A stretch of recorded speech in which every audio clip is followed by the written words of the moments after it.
कळवा इथल्या छत्रपती शिवाजी महाराज महापालिका रुग्णालयामध्ये जून महिन्यामध्ये तब्बल 21 नवजात बालकांचा उपचारादरम्यान मृत्यू झालाय। गंभीर बाब म्हणजे एप्रिलमध्ये या ठिकाणी 24 नवजात बालकांचा मृत्यू झाला होता। त्यामुळे एकच खळबळ उडाली आहे। जिल्हा सामान्य रुग्णालयाच्या नूतनीकरणाचं काम सुरू असल्यानं ग्रामीण आणि शहरी भागातील रुग्णांचा अतिरिक्त ताण या रुग्णालयावर येतोय आणि त्यामुळे मृत्यू होत असल्याचा अजब दावा रुग्णालय प्रशासनानं केलेला आहे।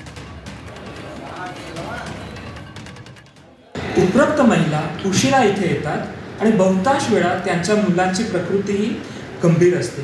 याचमुळे माहे जून 2024 मध्ये रुग्णालयाच्या नवजात शिशु अतिदक्षता विभागात एकूण 90 नवजात शिशु भरती झाले।